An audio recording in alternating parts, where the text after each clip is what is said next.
लगभग 11 बज रहे हैं जब हम ये संवाद कर रहे हैं। तो अमित जी, ये चुनाव आखिरी दौर में अब लगभग पहुंच चुका है। 5 चरण समाप्त हो गए हैं और आप दावा कर रहे हैं कि चौथे चरण के बाद ही बीजेपी को 270 के पार चली गई है। तो ये कॉन्फिडेंस है या ओवर कॉन्फिडेंस? मैं मानता हूं कि हमारी स्थिति काफी अच्छी है। हम 400 पार करेंगे। हर जगह पे हर चरण के बाद और चुनाव की रैलियों के बाद मैं कार्यकर्ताओं के से फीडबैक लेता हूं, जो जमीन पर लड़ाई लड़ते हैं, हमारे जो लोगों के संपर्क में होते हैं, हमारे विरोधी दलों की रणनीति को जो जमीनी स्तर पर इसका मुकाबला करते हैं। तो मुझे लगता है किसी भी सर्वे से ये असेसमेंट करीब सत्य के नजदीक हो। 2004 में यूपीए 1 की कांग्रेस की सरकार आई तो 145 सीटें उनकी आई और 2009 में जब सरकार रिपीट हुई तो 206 सीटों के साथ हुई। तो तीसरी टर्म की गवर्नमेंट थोड़ी टफ रहती है, हमने वर्ल्ड वाइड ये देखा है। क्या आपको लगता है अमित भाई कि बीजेपी के लिए ये आसान क्यों है? देखिए, ऐसे कोई ट्रेंड्स के आधार पर चुनाव के नतीजों का आकलन नहीं होता है। ट्रेंड्स की बात करनी है तो इस देश में 30 साल से हंग पार्लियामेंट चलती थी। 14 में पूर्ण बहुमत की सरकार आई, 19 में फिर पूर्ण बहुमत की सरकार आई। तो ट्रेंड्स तो तोड़े हैं हमने, कई बार तोड़े हैं और इस बार भी तीसरी बार भारतीय जनता पार्टी की मोदी जी के नेतृत्व में पूर्ण बहुमत की सरकार आएगी और एनडीए 400 पार करेगा। अगर 272 का आंकड़ा, जादुई आंकड़ा पार भारतीय जनता पार्टी नहीं कर पाती तो प्लान बी क्या होगा बीजेपी का? कोई प्लान बी नहीं है, इसका क्वेश्चन डज नॉट अराइज। जी, प्रियंका गांधी ने एक हाल ही में इंटरव्यू दिया था और उस इंटरव्यू में कहा कि कांग्रेस की वजह से इस देश के अंदर लोकतंत्र है। अगर एक चाय वाला भी प्रधानमंत्री बना है तो वो कांग्रेस की देन है। अब मुझे नहीं मालूम है ये लोग क्या बोल रहे हैं। कांग्रेस पार्टी की वजह से देश के लोकतंत्र पर भयंकर कुठाराघात कई बार हुए। प्रियंका जी की दादी ने इमरजेंसी डाली थी, 1,30,000 लोगों को बिना कारण जेल में डाल दिया था। सारे अखबारों के editorial information and broadcasting minister तय करते थे। उनको शायद इतिहास मालूम नहीं है, ना किसी ने ब्रीफ किया है शायद उनको। कांग्रेस के वजह से लोकतंत्र नहीं है, इस देश की 130 करोड़ की जनता की वजह से इस देश में लोकतंत्र है। क्योंकि हमारे यहाँ लोकतंत्र की स्पिरिट सालों पुरानी है और अब ये पाताल से गहरी हो चुकी है, इसको कोई नहीं बदल सकता। क्या आपको लगता है, क्योंकि आप अपने भाषणों में बोलते हैं, प्रधानमंत्री मोदी भी कहते हैं कि इंडिया अलायंस जो है, इंडिया गठबंधन जो है, वो 5 साल में 5 प्रधानमंत्री देगा और नहीं, पहले समझ लो भाई, हमने नहीं कहा है। इंडी गठबंधन के एक नेता ने कहा है कि हमारे पास अभी नेता नहीं है, हम बारी बारी एक साल सत्ता संभालेंगे। वो कहते हैं हमारे पास युवा भी है, हमारे पास बुजुर्ग भी है, हमारे पास हर वर्ग का नेता है, तो हम नेता तय कर लेंगे, सरकार बन जाए एक बारी। नहीं, वो नहीं, वहां तक नहीं रुकते। 5 साल एक प्रधानमंत्री बनाएंगे, वहां तक जाते हैं। जी, क्या आपको लगता है कि प्रियंका गांधी ने एक अपने कार्यक्रम में बोला कि इस बार रायबरेली की जनता जो है वो सिर्फ एक सांसद नहीं चुन रही, वो प्रधानमंत्री को चुन रही है। क्या आपको लगता है विपक्ष भी थोड़ा कॉन्फिडेंट हुआ है बीते 5 चरणों में? तो रायबरेली की सीट जीतने के लिए शायद उन्होंने कहा होगा, वो भी जान रहे हैं, मुझे तो मालूम नहीं, मगर उनका वैकेशन का प्लान भी तय होगा 4 तारीख के बाद का। लेकिन उद्धव ठाकरे भी कह रहे हैं कि मैं तो मोदी जी को पूर्व प्रधानमंत्री कहा करूंगा, मैं तो शपथ ग्रहण का न्योता देता हूं अमित शाह जी को और प्रधानमंत्री मोदी को। चलिए, अच्छी बात है, अब 1 तारीख को सब चीजें दूध का दूध पानी का पानी हो जाएगा। शरद राव पवार और उद्धव ठाकरे की पार्टी, उनका आरोप है कि ये पार्टी को भारतीय जनता पार्टी ने तोड़ा और वो ये मैसेज देने की कोशिश कर रहे हैं कि रियल पार्टी हम है और बीजेपी ने हमारे साथ हमारी पार्टी को तोड़ दिया है। देखिए, मुझे एक बात बताइए, अगर शरद पवार जी अजीत पवार को अपना वारिस घोषित करते तो पार्टी टूटती क्या? और उद्धव जी अपने बेटे की जगह एकनाथ शिंदे को आगे करते तो पार्टी टूटती क्या? इनकी पार्टियां अपने पुत्र पुत्री मोह के कारण टूटी हैं और वो कहीं और जाकर कारण ढूंढ रहे हैं, तो उनको कभी सफलता नहीं मिलेगी। लेकिन क्या आपको लगता है कि वो एक नीचे की तरफ एक सिंपैथी का मैसेज देने में कामयाब रहे? देखिए, सिंपैथी उनके लिए रहती है जिनके साथ अन्याय हो। उद्धव जी ने तो अपने सिद्धांत, अपना गठबंधन जी तोड़कर हमें डीच करने का काम किया था।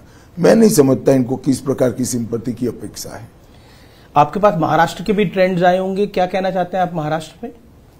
देखिए, महाराष्ट्र में कमोबेश हम हमारी स्थिति को बनाकर रखेंगे, इसमें कोई बड़ा उलटफेर नहीं होगा। आपकी टैली इंप्रूव हो सकती है महाराष्ट्र में? अभी बाकी है थोड़ा चुनाव, परंतु मैं मानता हूं कि हम हमारा बेस बनाकर रखेंगे। रैली में आपने बोला कि अरविंद केजरीवाल एक यू टर्न नेता है, किस कारण से आपने बोला? इन्होंने कहा था कि हम भ्रष्टाचार के खिलाफ लड़ाई लड़ रहे हैं, पॉलिटिक्स में कभी नहीं आएंगे। और फिर पॉलिटिक्स में आगे पार्टी बनाई, अन्ना बेचारे डालेगांव सिद्धि चले गए। फिर कहा मैं कभी मुख्यमंत्री नहीं बनूंगा, 3 बार मुख्यमंत्री बन गए। इन्होंने शपथ पत्र पर कहा था हम सरकारी सुविधाएं नहीं लेंगे, बंगलो भी ले लिया, गाड़ी भी ले लिया, सिक्योरिटी भी ले ली, और बंगलो ऐसा बना दिया कि जो 2-3 बंगलों को तोड़कर गैर कानूनी तरीके से अपना बंगलो बनाने का उन्होंने काम किया है। मैं मानता हूं कि ये सारी चीजें यू टर्न से भी बड़ी भयानक है। उन्होंने कांग्रेस के करप्शन के खिलाफ बात करी, उन्होंने कहा कि मैं आऊंगा तो शीला दीक्षित के करप्शन में वो जेल में जाएगी। आज वही कांग्रेस के साथ मिलकर वो हमारे सामने चुनाव लड़ रहे हैं। तो सीरीज ऑफ यू टर्न लेने का काम श्री केजरीवाल ने किया। अरविंद केजरीवाल अपनी रैलियों में अक्सर कहते हैं कि 2 जून के बाद मैं जेल जाऊंगा नहीं जाऊंगा, ये तय करेंगे 4 जून के नतीजे। इंडिया अलायंस अगर सरकार में आता है तो मुझे जेल नहीं जाना पड़ेगा। जहां तक मेरी समझ है, उनको 1 जून को ही जाना है, सरेंडर करना है, तो 4 जून को तो वो जेल में ही होंगे। लेकिन आपने भी एक स्टेटमेंट दी कि ये स्पेशल ट्रीटमेंट है। नहीं, मैंने तो जजमेंट के बारे में जी, केजरीवाल जी के बारे में नहीं किया है। क्यों आपको लगता है कि ये जजमेंट खास है? देखिए, किसी भी व्यक्ति को अपने कामकाज के लिए इस तरह से इंटरिम बेल नहीं मिला है। मानो कोई चार्ट अकाउंटेंट होगा, कोई इंडस्ट्रियलिस्ट होगा, कोई किसान की बुआई का समय हुआ होगा, कोई हज्जाम की दुकान चला रहा होगा, तो उनके भी तो कामकाज है। उनको इस प्रकार के इंटरिम बेल कभी नहीं मिले। कांग्रेस के संदीप दीक्षित ने भी यही बात बोली कि अगर इस तरह की बेल मिलेगी तो कल तो कोई और अगर कोई गिरफ्तार होगा तो वो बेल मांगेगा तो देनी पड़ जाएगी। फिर मुझे मालूम नहीं है, मगर कहा है तो सही ही कहा है। मेरा अगला आपसे सवाल है, क्या आपको लगता है कि कांग्रेस और आम आदमी पार्टी का गठबंधन दिल्ली में खास तौर पर, क्योंकि अब उसमें वोटिंग होनी है, वहां आपको दिक्कत? हम 7 की 7 सीटें जीतेंगे। कहीं देखो अमित जी, जहां एक पार्टी का शेयर 50% से ज्यादा हो जाता है जी, तब सामने कितनी पार्टियां एकत्रित हो जाती इसका कोई महत्व नहीं रहता। दिल्ली के दोनों चुनाव में हम 50% से ज्यादा वोट शेयर प्राप्त किए जी। इस बार भी आपको लगता है कि 2019 रिपीट 7 की 7 सीट जीतेंगे। अगला सवाल मेरा है राम मंदिर को लेकर।